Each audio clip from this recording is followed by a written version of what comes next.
बहू के सवाल। प्रतिभा को बचपन से ही सवाल जवाब का बहुत शौक होता है, जिसके चलते मम्मी पापा उसे किताबें ला कर देते हैं। लेकिन वो उनकी जगह गूगल की मदद लेकर अपने पास अतरंगी सवालों का पिटारा भरे रखती है, जिनसे वो लोगों को अपने आगे बेवकूफ दिखाने के लिए हर बात पर सबसे अतरंगी सवाल पूछती रहती है। ओ बहू, कहाँ है? जरा जल्दी इधर आ। क्या हुआ मम्मी जी? ऐसा कौन सा आसमान सिर पर आ गिरा जो इतनी हबड़ तबड़ में बुलाया? और आसमान का तो पता नहीं, पर इसकी छत जरूर गिरेगी। कितनी बार बोला है कि इसे रिपेयर करा लो। मम्मी जी, ऐसी क्या चीज है जो आपसे कभी सवाल तो नहीं पूछती, पर फिर भी आपको हमेशा उसका जवाब देना पड़ता है? हे भगवान, यहाँ घर गिरने को आया और इसे केबीसी खेलना है। अरे तू अपने सवालों का टोकरा अपने पास ही रख, मेरा बेटा करा देगा। वो आलसी, उनके भरोसे रही तो छत पक्का गिरेगी। इससे अच्छा है कि जल्द जवाब ही दे दो। प्रतिभा की बात सुन सास असमंजस में वहीं बैठ जाती है, जिसे देख प्रतिभा मुस्कुराते हुए वहां से चली जाती है। और मती मारी गई थी जो इससे सवालों की दुकान को घर ले आई। क्या हुआ माँ, इतनी परेशान क्यों बैठी हो? अरे हाँ हाँ, आजा, सब तेरी वजह से तो हुआ है। पूरी दुनिया में तुझे कोई दूसरी लड़की नहीं मिली थी शादी करने के लिए, जो इस सवाल बवाल को मेरे सिर पर ला बिठा दिया। अब क्या सवाल पूछ लिया प्रतिभा ने? इस पर सास अभय को प्रतिभा का सवाल बताती है, जिसे सुनकर अभय जोर जोर से हंसने लगता है। अरे माँ, प्रतिभा के पास जाओ और बोलो उसका जवाब है मोबाइल फोन, जो हमसे कोई सवाल नहीं पूछता, लेकिन हमें हमेशा उसके बजने पर जवाब देना ही पड़ता है। ओ हाँ हाँ, चल अब दफा हो, आलसी कहीं का। इस पर अभय के वहां से जाते ही सास प्रतिभा के पास जाकर उसे जवाब दे देती है, जिसे सुन प्रतिभा हैरान रह जाती है, लेकिन अपनी बात के चलते छत की रिपेयरिंग का काम करा देती है।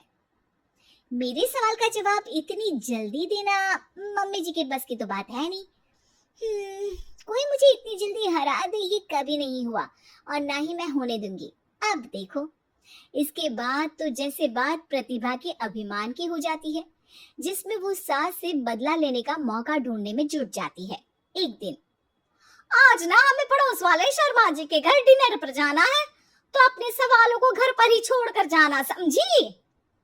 सास की बात का कोई जवाब दिए बिना प्रतिभा वहां से चली जाती है, और रात को शर्मा जी के घर पहुंचते ही उनके बच्चे के साथ खेल खेलने के बहाने अपने सवालों की गाड़ी शुरू कर देती है।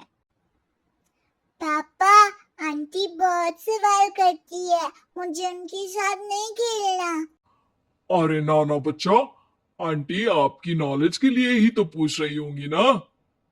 अच्छा तो बताओ, एक लड़की 50 फुट की सीढ़ी से गिरी, फिर भी उसे चोट नहीं लगी, क्यों? बच्चे की बात सुनकर शर्मा जी सिर खुजाते बैठ जाते हैं। अब अरे बच्चा, जाओ खिलौने से खेलो, जाओ जाओ।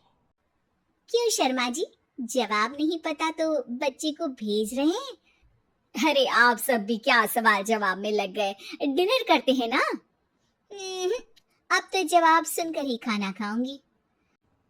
क्योंकि वो लड़की आखिरी सीढ़ी से गिरी थी, इसलिए चोट नहीं लगी। मिल गया जवाब। अब कोई बदतमीजी या सवाल नहीं।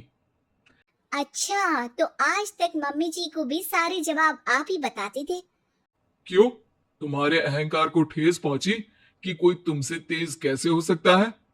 ओहो, इतना कॉन्फिडेंस। तो बताओ, एक साल में कितने सेकंड्स होते हैं? 12। 2 जनवरी, 2 फरवरी एंड कंटिन्यूड। ज्यादा तेज हो। अच्छा, ऐसी क्या चीज है जिसे तुम छुए बिना पकड़ सकते हो? बात। 2 माँ और 2 बेटी पिज्जा खाने गई, सबने एक एक स्लाइस खाया, फिर भी सिर्फ 3 स्लाइस ही खा पाए। कैसे? क्योंकि उनमें एक ग्रैंड मदर है, फिर उनकी बेटी यानी कि मदर, और फिर उनकी बेटी। हो गई 2 माँ और 2 बेटी। मिल गए 3 स्लाइड का हिसाब। अरे कभी तो अपनी गूगल की दुनिया से बाहर निकलो। अपने आप को अगर इतना ही तेज समझती हो तो अब तुम मेरे सवालों का जवाब दो। कौन सा फूल सबसे अच्छा है? किसका दूध दुनिया में सबसे ज्यादा अच्छा है? कौन सी मिठास सबसे अच्छी है? अभय के सवाल सुन प्रतिभा असमंजस में पड़ चुपचाप बैठ जाती है, जिसे देख सब हैरान रह जाते हैं। प्रतिभा के पास सवाल का जवाब नहीं, ये चमत्कार कैसे हो गया? अरे कभी गूगल छोड़कर ढंग की किताबें पढ़ी होती तो पता होता। इसी तरह कुछ दिन बीत जाते हैं, जिसमें अभय का जवाब ना दे पाने की वजह से प्रतिभा सवाल पूछना बंद कर देती है, लेकिन साथ ही सुकून से रह भी नहीं पाती, जिसे देखकर एक शाम अभय प्रतिभा को कहता है। देखो, मेरा तुम्हें हर्ट करने का कोई मोटिव नहीं था। बस समझाना था कि अगर तुम्हारे पास कोई टैलेंट है तो उससे लोगों को नीचा दिखाने की जगह उन्हें सीखने में या मदद करने में इस्तेमाल करो। ज्ञान नहीं, जवाब दो। सबसे अच्छा फूल कॉटन का है, क्योंकि उससे हमें कपड़े पहनने को मिलते हैं।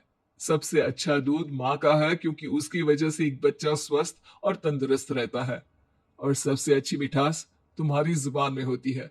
अगर जुबान से अच्छा बोलोगे तभी तो लोगों से जुड़ पाओगे, उनके मन और जीवन में घर कर पाओगे। अभी भी ज्ञान ही दिया, लेकिन ऐसा जो मेरे पास नहीं था।